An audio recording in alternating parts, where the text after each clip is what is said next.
জি sir. Arshad থমথমে গলায় বলল। তোমাকে কতবার বলেছিলাম এসব ফ্যান ট্যান যেন আমাকে বিরক্ত করতে না আসে। ওরা ব্যস্ত ভঙ্গিমায় বলল। আম সরি স্যার। এই সীমা তুই যা, গিয়ে হলে বস। সীমা এক বিন্দু নড়ল না, স্থির হয়ে দাঁড়িয়ে রইল। বেচারি নিস্তব্ধ দৃষ্টিতে তাকিয়ে আছে আরশাদের দিকে। চোখের সামনে দিয়ে কি ঘটছে বুঝতেই যেন কষ্ট হচ্ছে। আরশাদ গম্ভীর গলায় বলল। এরপর থেকে যেন এই ভুলটা না হয়। আরশাদ দীপ্ত পায়ে হেঁটে এগিয়ে গেল। সিনেমার প্রযোজক কোত্থেকে যেন ছুটে এসে হাত মেলানোর উদ্দেশ্যে হাসি মুখে তার হাতটা এগিয়ে দিল।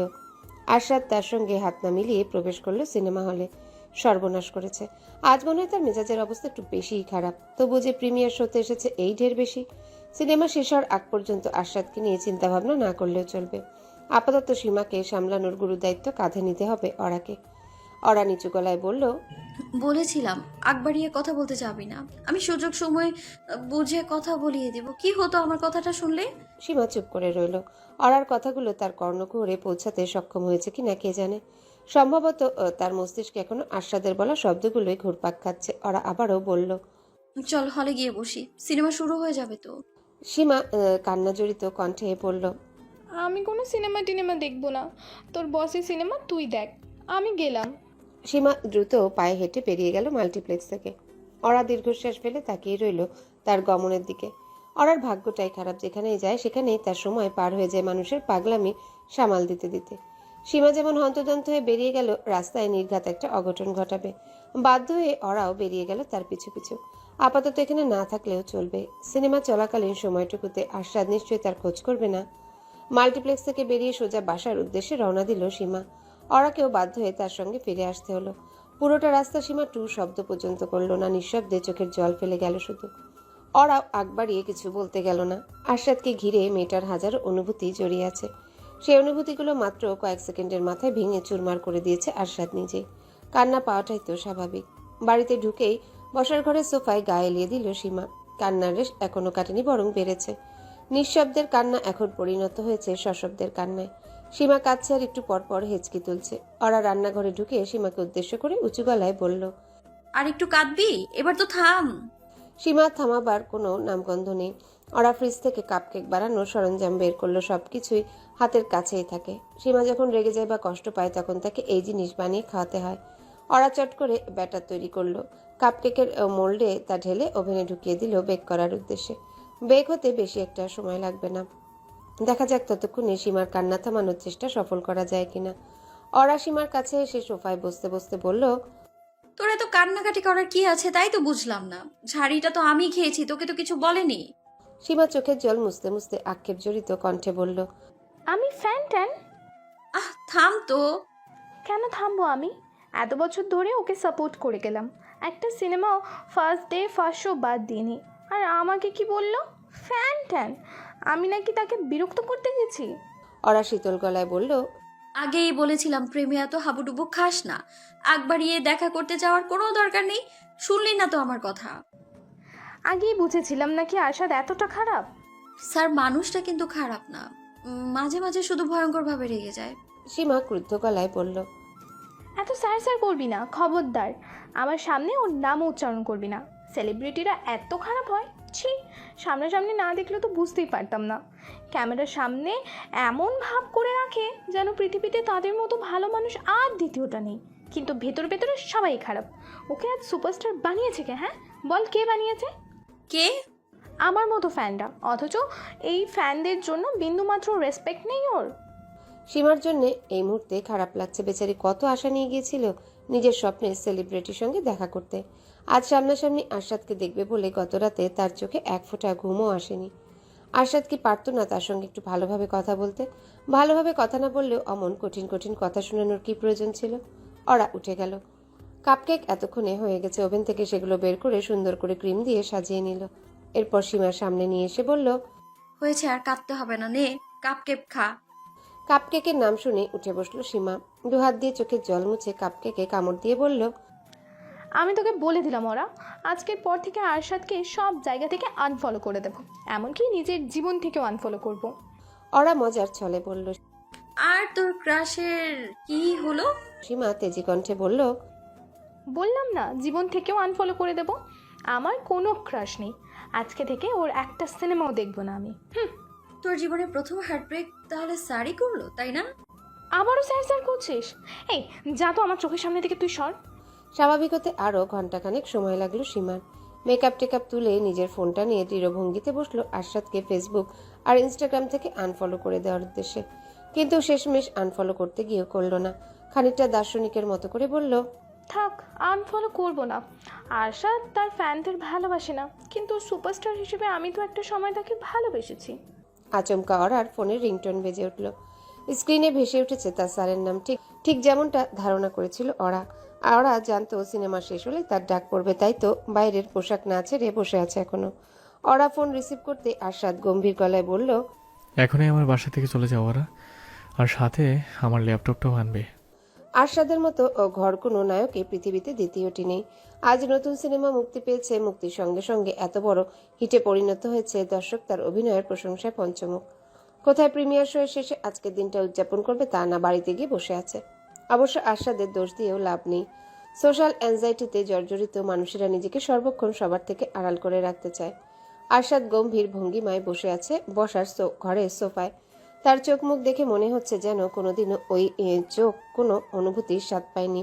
তার বিপরীতে থাকা সোফায় বসে আছে ওরা।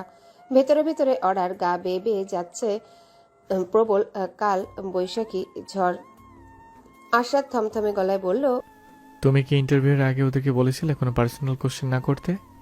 ওরা শুকনো ঢোক গিলে বলল। বলেছিলাম স্যার, কিন্তু ওরা শুনেনি। কয়েক মুহূর্ত কি যেন চিন্তা করে আরশাদ শুকনো গলায় বলল, একটা কমপ্লেন্ট লেটার লেখো ওই উপস্থাপক আর শেয়ার ডিরেক্টর এগেনস্টে।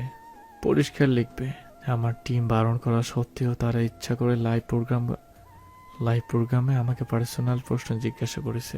ওরা অবাক গলায় বলল। কিন্তু স্যার, এতে তো ওদের চাকরি চলে যেতে পারে। আরশাদ অগ্নিদৃষ্টিতে তাকালো ওরার দিকে।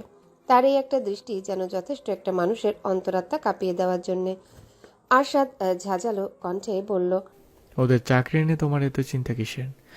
নিজের চাকরি বাঁচাতে চাইলে চুপচাপ লেটারটা লেখো।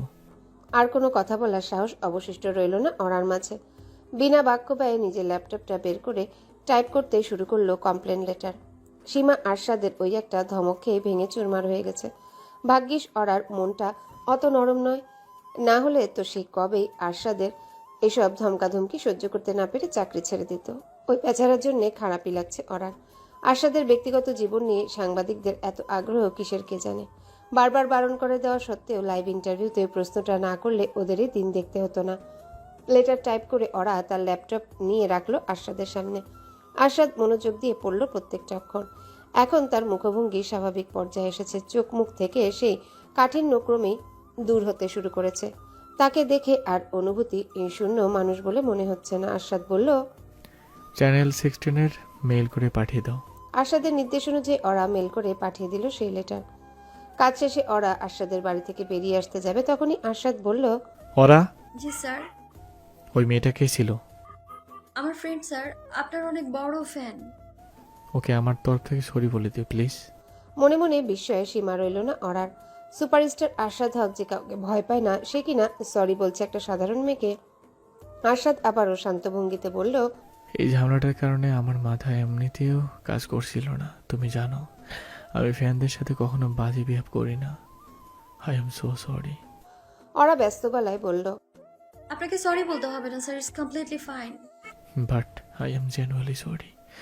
তুমি এক কাজ করো, তোমার ফ্রেন্ডকে আগামীকাল আমার সাথে দেখা করতে নিয়ে আসো। ওরা অবাক গলায় বলল, আগামীকাল? হ্যাঁ, কেন? কোনো সমস্যা আছে? জি না স্যার। আরশাদ মানুষটা এমনই, নিজের ভয়ঙ্কর রাগে চারিদিকে সবকিছু ধ্বংস করে দেওয়ার মতো ক্ষমতা রাখে। আবার নিজের কোমল হৃদয়টা দিয়ে আশেপাশের মানুষের মনে গভীর ছাপ রাখার ক্ষমতাও রাখে। 4 বছর ধরে নিয়মিত তার আশেপাশে থাকার সুযোগ পাচ্ছে ওরা। তবুও এই মানুষটা প্রতিনিয়তই বিস্মিত করে তোলে তাকে। বন্ধুত্ব শব্দটার তাৎপর্য এক একজনের কাছে এক এক রকম। কারো মতে বন্ধু ছাড়াই পৃথিবীতে টিকে থাকাই সম্ভব নয়। আবার কারো কারো মতে বন্ধুত্ব কেবলই ব্যক্তিগত স্বার্থ হাসিলের চেষ্টা।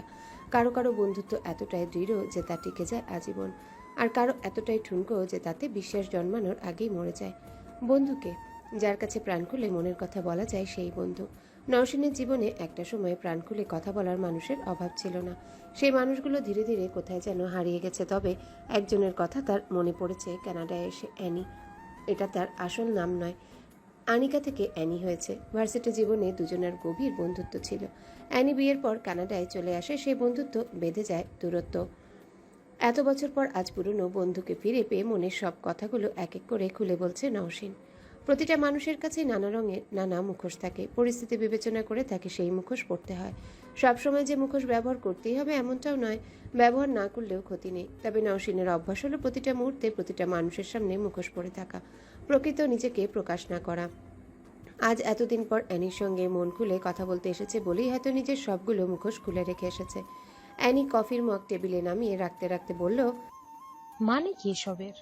তুই আরশাদের কাছে ফিরতে চাচ্ছিস? তাহলে ডিভোর্স নিয়েছিলি কেন? নওশিন কফির মগ হাতে নিয়ে তাতে ছোট্ট চুমুক দিয়ে বলল, বাধ্য হয়ে ডিভোর্স নিয়েছে। আজরাত জীবনেও আমাকে ডিভোর্স দিত না, আজীবন ধরে রাখতো আর চিট করার খোটা দিত। আমি কেন শুধু শুধু কারো খোটা সহ্য করতে যাব? আমি তো চিট করিনি, আমার জন্য তার কোনো দিনই সময় ছিল না, তাই আমি অন্য আরেকজনের কাছে গিয়েছি। দোষ করেছি কেন? আরশাদের প্রসঙ্গে কোনো কথা বলতে গেলেই নওশিন সবসময় বাড়তি আহ্লাদ যোগ করে তাকে সাদ বলে সম্বোধন করে। নিঃসন্দেহে তা মন থেকে করে না। আজ কোনো মুখোশ নেই বলেই হয়তো আরশাদকে তার নিজেই নামে ডাকতে পেরেছে সে। তা না, কিন্তু এখন আবার এক হতে চাচ্ছিস কেন? নওশিন দীর্ঘশ্বাস ফেলে বলল, আমার কেরিয়ার ডুবতে বসে যায়নি। গত বছর ঘটা করে ঘোষণা দিলাম আবার সিনেমায় ফিরবো, কিন্তু এখনো পর্যন্ত একটাও সিনেমার অফার আসেনি আমার কাছে। প্রডিউসাররা আমাকে সিনেমায় নিতে ভয় পাচ্ছে। ক্যারিয়ার বাঁচাতে আরশাদকে ধরতে হবে কেন? অন্য কোনো নায়কের সঙ্গে প্রেম কর, কিংবা প্রডিউসারের সঙ্গে। তো চাইলেই করতে পারি, কিন্তু আজরাত এই ইন্ডাস্ট্রির এক প্রকার মাফিয়া। ধরো অন্য কোনো নায়কের সাথে সিনেমা শুটিং করে ফেললাম, তবু আজরাতের এক কথায় কোনো হল মালিকই সেই সিনেমা চালাবে না, রিলিজের আগেই ফ্লপ। অ্যানি দৃঢ় গলায় বলল। আরশাদ তোকে মাফ করবে না নওশিন। নওশিন বিরক্ত গলায় বলল, ওর মাপ চেয়েছে কে? আমি তো কোনো ভুল করিনি যে আমাকে মাপ করতে হবে। আমি শুধু চাই কোনো ক্রমে ওর জীবনে ফিরে যেতে, ফিরে গিয়ে চট করে ওর সঙ্গে একটা সিনেমায় সাইন করতে। কিন্তু সেটা করবি কি করে? নওশিন হতাশ গলায় বলল, কিছুই বুঝতে পারছি না। এত কষ্ট করে একটা প্ল্যান করলাম, কিন্তু কবিরের জন্য সেটাও বেঁচতে গেল। নওশিন, কবিরের বাচ্চাটা কি আসলেই মিসক্যারেজ হয়ে গিয়েছিল? আরে না, অ্যাবর্শন করে ফেলেছি। অ্যানি অবাক গলায় বলল। কিন্তু কেন? বাচ্চাটার তো কোনো দোষ ছিল না। নওশিন ভ্রু কুঁচকে বলল, বোকার মতো কথা বলিস না দয়ানি। ডিভোর্সের পর আচমকা একটা বাচ্চা নেই, কিভাবে হাজির হতাম মানুষের সামনে? কেরিয়ার তো শেষ হয়ে যেতই। আজ রাতের ফ্যানরা মিলে নির্ঘাত আমাকে বয়কট করতো।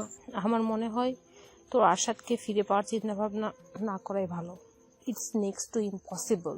নওশিন দৃঢ় আত্মবিশ্বাস নিয়ে বলল, I will make that possible.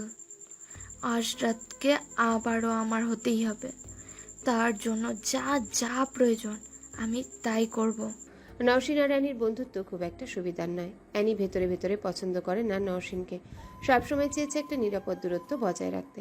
Nowshin যে তাকে খুব একটা পছন্দ করে তাও নয়, তবুও এতদিন পর দেখা করে মনের কথা বলছে। মুখোশ পরে সকলের সঙ্গে মিশতে মিশতে এমন একটা অবস্থা হয়ে গেছে যে চাইলেই কারোর সঙ্গে মনের কথা বলতে পারে না। বন্ধুত্বের উৎকৃষ্ট উদাহরণ অরা এবং সীমা। তারা একে অপরের সঙ্গে মন খুলে কথা বলে, হাসাহাসি করে, রাগারাগি করে, মজা করে। তার থেকেও বড় কথা, কোনো একজন ভুল পথে যাওয়ার চেষ্টা করলেও আরেকজন গিয়ে তার পথ আটকে দেয়। উপর হয়ে বিছানায় শুয়ে আছে সীমা, তার হাতে একটা ছবির ফ্রেম। ফ্রেমে বাধাই করা তার এবং আরশাদের ছবি। গত পরশু আরশাদের বাড়িতে তোলা ছবিটা। এই 2 দিনে 1000 বার ছবিটা দেখেছে এবং 1000 বার মুগ্ধ হয়েছে সীমা। এক মুহূর্তের জন্য হাতছাড়া করেনি ফ্রেমটাকে। সীমা ছবির দিকে তাকিয়ে থেকে উৎফুল্ল ভঙ্গিতে বলল,